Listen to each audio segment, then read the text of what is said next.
Right, good morning to everybody. Um, we've got a bit of film here. I'm going to narrate over it again because this is film that Steve does for me, and obviously it's of the 7270 corn cart with the Larrington trailer. He's carting off of me. I'm doing the combining. Big Steve at the trailer. Yeah, this is 22 acres of spring wheat. It wasn't a bad yield off of this, to be honest with you, considering it was developing again, but it was about 2.5 tons the acre. And for these conditions this year, I don't think that was too bad. I don't mind advertising the yields, you know. I'm not that way inclined on it, but, you know. I don't do the fish. The fish was this big when it was that big, you know. I don't do that sort of stuff. It is what it is, and yeah, if it ain't quite right, do better next year. That's what I reckon. Just another challenge. But here we are underneath the auger on the 460. She went well this year. She done very well. We got right through the year, and I was surprised how well we got through. But if you noticed, Steve's loading the back of his trailer first. I sit myself, I run about 5Ks with it, and the crop like this, 5.5 Ks. So, the first load, you just chuck in the trailer. It doesn't matter, the first tank load. But then after that, you want to try and load the back of your trailer first. The camera's got the view that Steve's got, and if you load the front first, you can't see the back so well. So, Steve will throttle on or throttle off whatever he needs to do to load the trailer correctly. I know a lot of you old boys out there know how to load a trailer with corn. There's a lot that know, there's a lot that think they know, and there's a lot that don't know. So, you know, this is how somebody who really could be a craftsman, you could refer to him as a craftsman. He's pretty good, Steve. And he's loading the trailer, in my view, in the correct way.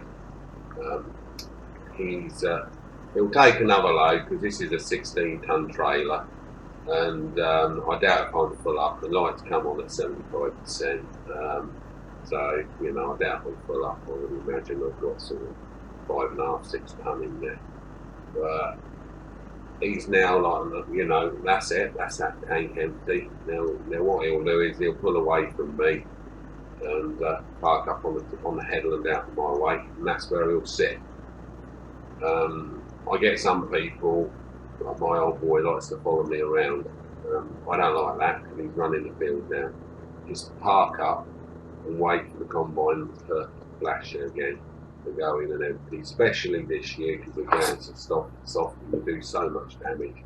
Some fields we just sat on the headlands and the combine just had to stop and unload because it was just doing too much damage. You know, you don't want your ground running bloody great ruts through your ground. So Steve will just stay there now and wait for the combine again. But basically now I haven't shown him load the other well. Steve hasn't shown us load the other tank. This is a run now back to the yard. He should have about 16 ton in the trailer. He will have about 16 ton in the trailer because we loaded it right up. Yeah, he's running back to Little Oak to the main store. We'll put this week in the main store. So, I'll just point out a few things as we go along here, like, you know, to the right there, that's microlight runway. It's a Sandy Microlight Club.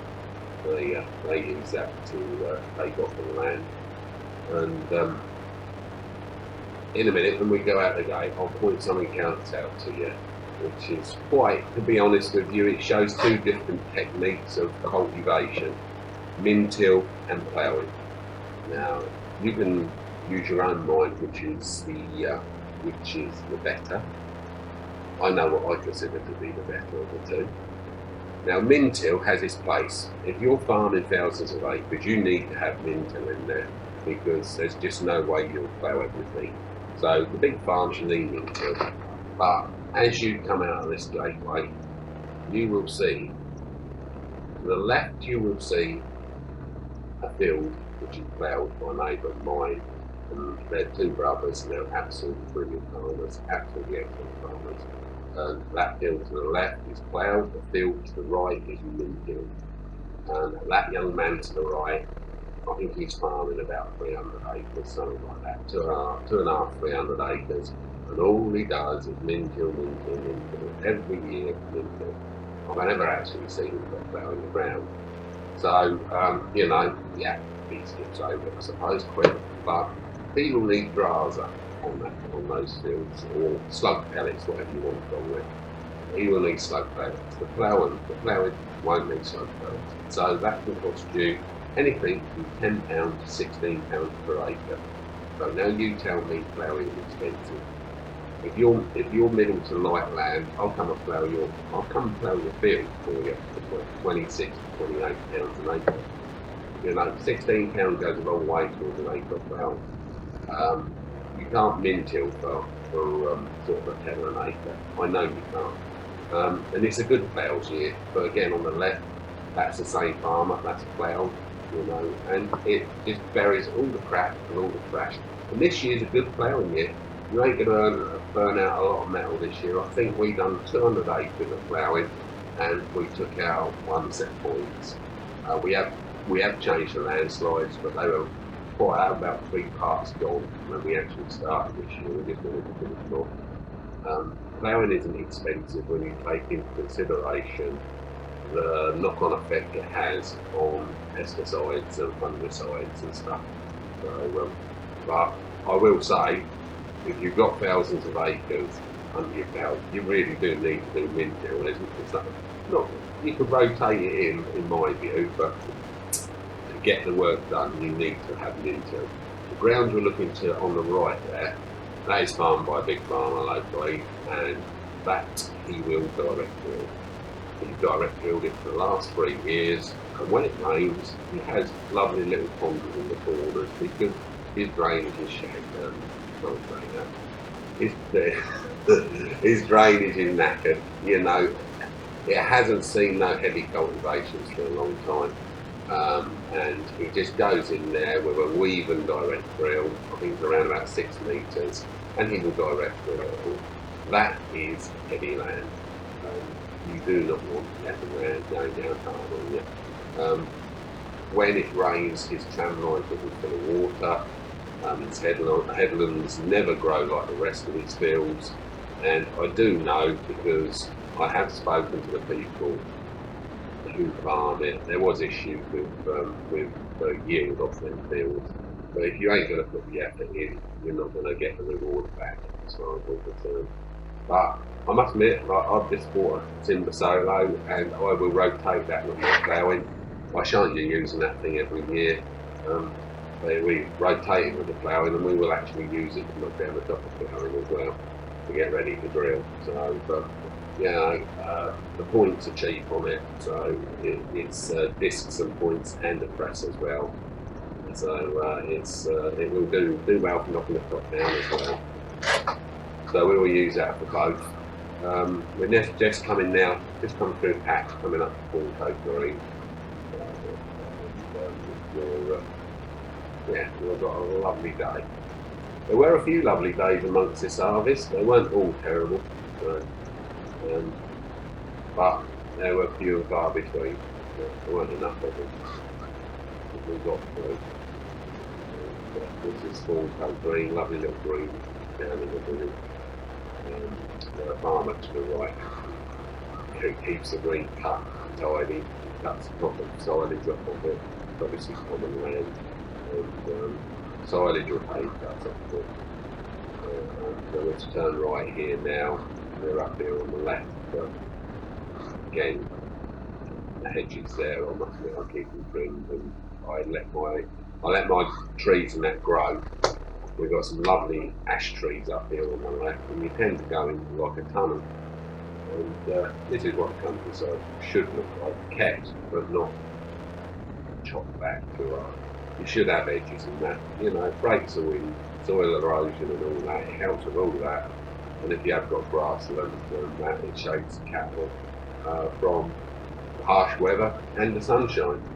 But look at that, how lovely. We like to drive up there at least once a day to have a look. It's a beautiful, beautiful part of the world. Beautiful part of the world. But all the trees you see here, left and right, I've planted them in the last 21 years. And we fly the Union Jack over our farm because we love our country. That's me, you know. That's me. You've got to have a bit of care about what you do. As you can see in front of you there, it's a big empty space, no straw stacks.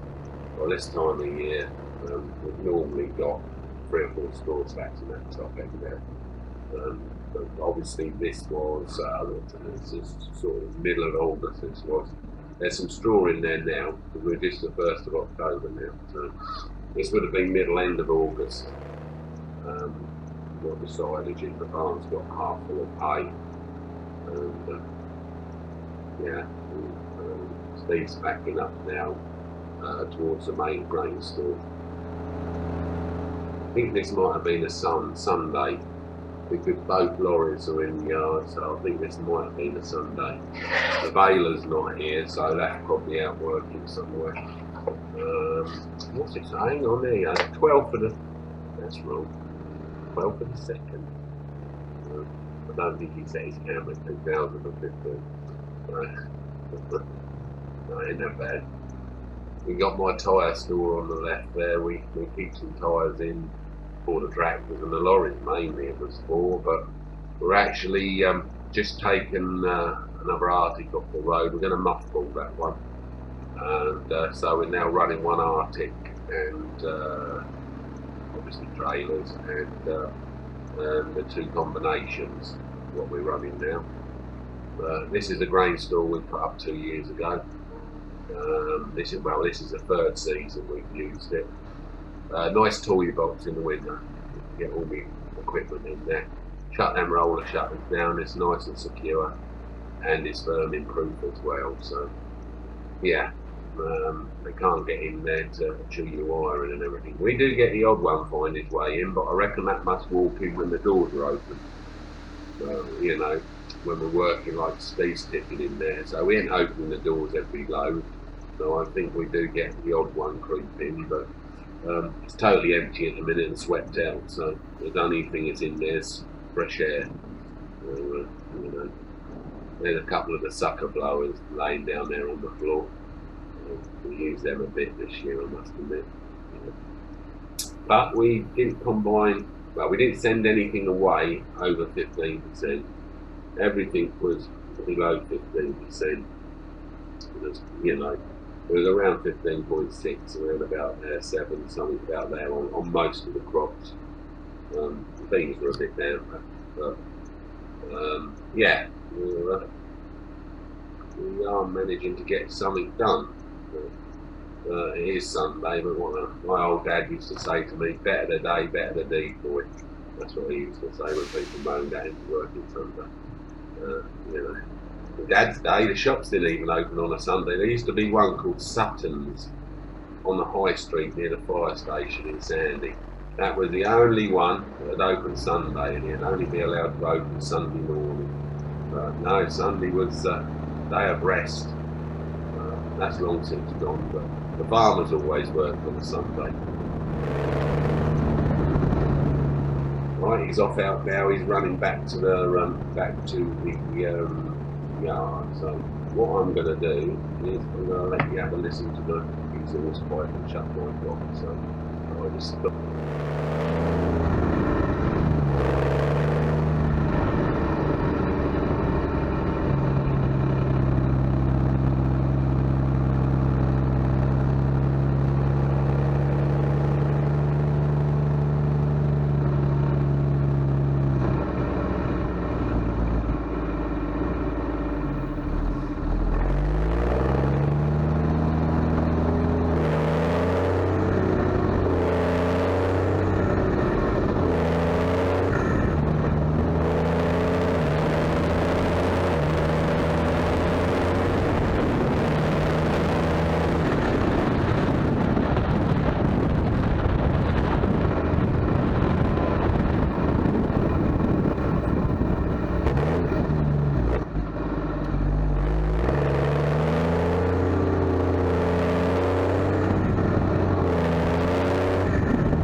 hopefully I'm back again.